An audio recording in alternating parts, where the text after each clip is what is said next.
हम सब हारने से डरते हैं और मजेदार बात है कि वो डर हमारी हार की वजह बनता है। 98% केसेस में हारने से क्यों डरते हैं? क्योंकि हम जानते हैं अगर हम हारेंगे तो वो जो पीछे 3 लोग बैठे हैं ना, रिश्तेदार, रिलेटिव्स और फ्रेंड, वो जीने नहीं देंगे।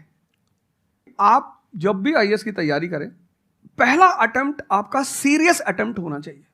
आपने जिसने भी पहला अटेम्प्ट सीरियस दिया उसको दोबारा तैयारी नहीं करनी पड़ती, रिवीजन करना पड़ता है। भाई आप देखो ना, जितने सारे सेलेक्ट लड़के होते हैं उसमें बहुत सारे नौकरी कर रहे होते हैं, जॉब कर रहे होते हैं। कुछ लोग मुझसे पूछते हैं सर जॉब करते वक्त तैयारी हो सकती है? नहीं, जॉब करते वक्त तैयारी तो नहीं हो सकती, जॉब करते वक्त रिवीजन हो सकता है 3 hours पर डे। आपने कितने अटेम्प्ट्स दिए थे सर?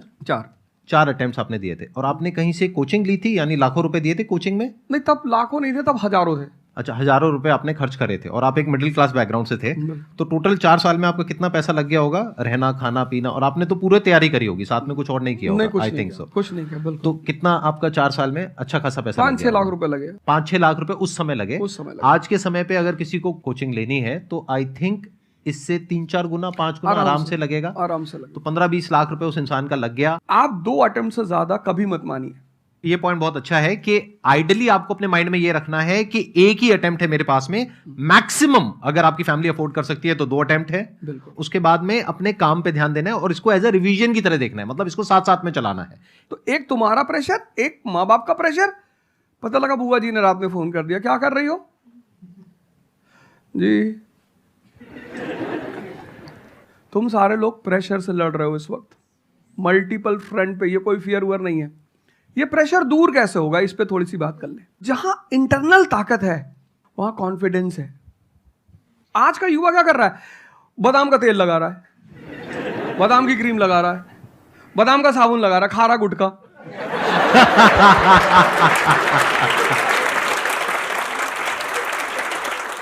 आप लोगों को चूंकि हर तरफ प्रेशर झेलना है, तो प्रेशर झेलने का सबसे अच्छा तरीका होता है इंटरनल पावर। तभी तो मैं जहां भी जाता हूं एक चीज रिपीट करता हूं, योगा करो, ध्यान करो।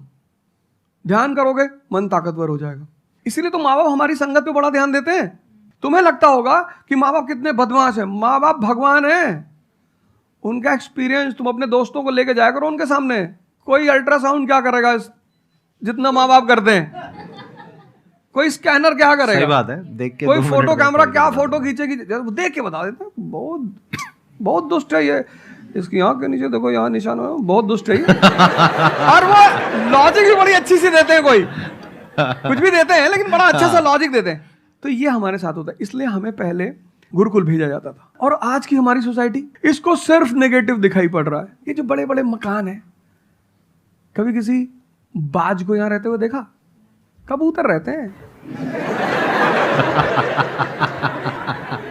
क्या लाइन है, प्रसादों के कनकाब शिखर, कितने मतलब महलों के जो बड़े बड़े शिखर, उसमें सिर्फ कबूतर रहते हैं। प्रसादों के कनकाब शिखर होते कबूतरों के ही घर। महलों में गरुड़ न रहता है, कंचन पर कभी न सोता। कंचन मतलब सोना। लग्जरी नहीं चाहिए। तुम लोग इतनी लग्जरी चाहते हो, लग्जरी आदमी को मेंटली कमजोर बनाती है।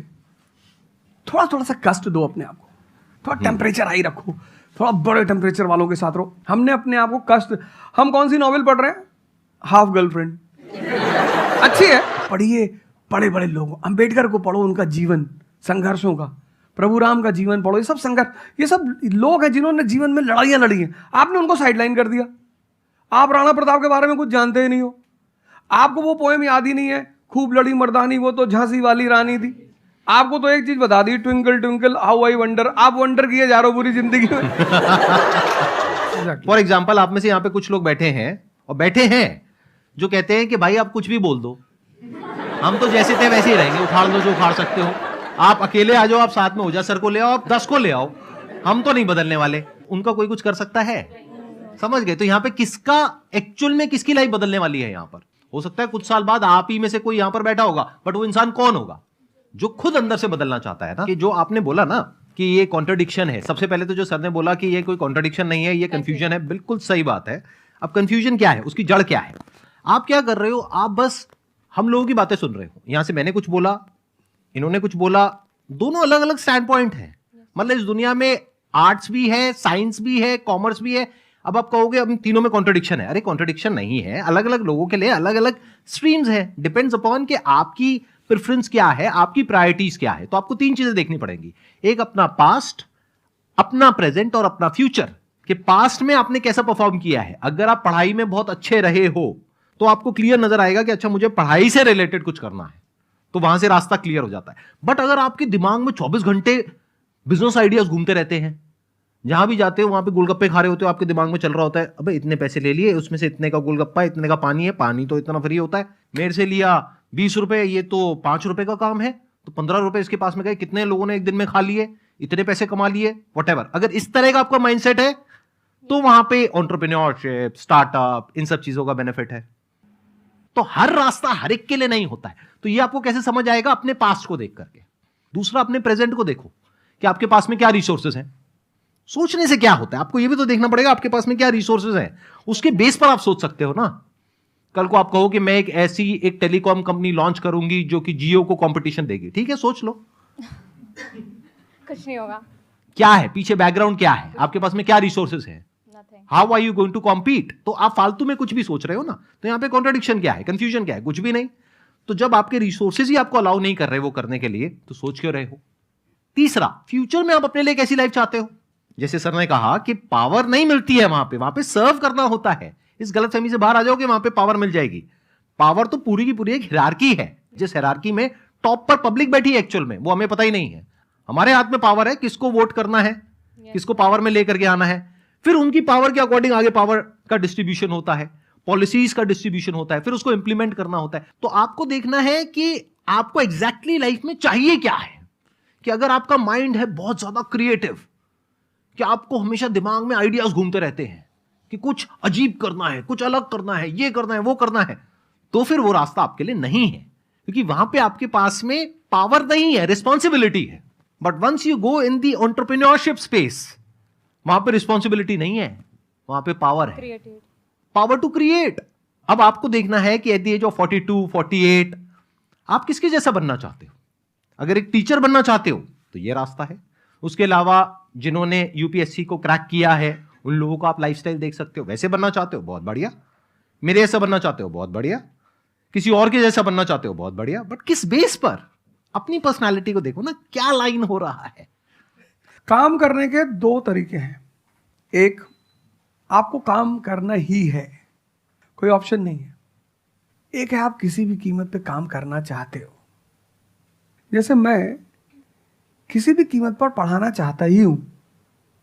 इसने मुझे इज्जत दिया, सम्मान दिया, प्रेम दिया। इस देश के शिक्षक को, सरकार को कुछ ऐसा करना चाहिए कि उसके मन में एक मोटिवेशन हो कि 6 बजे का स्कूल है, वो सुबह 4 बजे पहुंच जाए।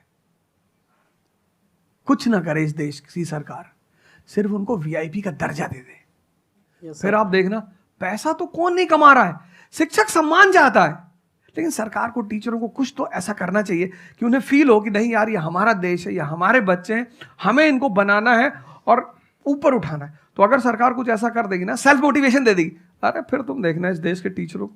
सर, इसमें आपसे बात करते करते ना मेरे माइंड में एक सॉल्यूशन आ रहा है, क्योंकि एज एन एंटरप्रेन्योर मेरे माइंड में सिस्टम्स एंड प्रोसेसेस घूमते हैं। मतलब मेरे माइंड में ये घूमता है कि कैसे एक प्रॉब्लम है उसको सिस्टम में कन्वर्ट कर दिया जाए, जो कि वो काम अपने आप हो जाए।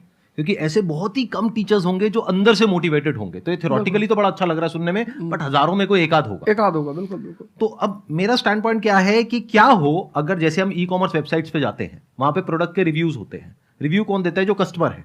तो टीचर का रिव्यू कौन दे सकता है? जो बाहर बैठा है उस कमरे से वो, या जो कमरे के अंदर बैठे हैं। तो अगर कुछ ऐसा सिस्टम हो जाए, एक ऐसा प्लेटफॉर्म बन जाए गवर्नमेंट का, जहां पे सारे टीचर्स लिस्टेड हो और based upon the number of reviews and the quality of reviews उनको रिवॉर्ड दिया जाए अच्छा, ऑटोमेटिकली।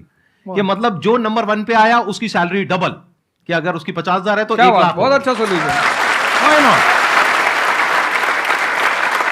और जिसके इतने रिव्यूज आए, यानी जिसके 4 स्टार या उससे ऊपर आए, उनकी सैलरी सीधा डबल हो गई।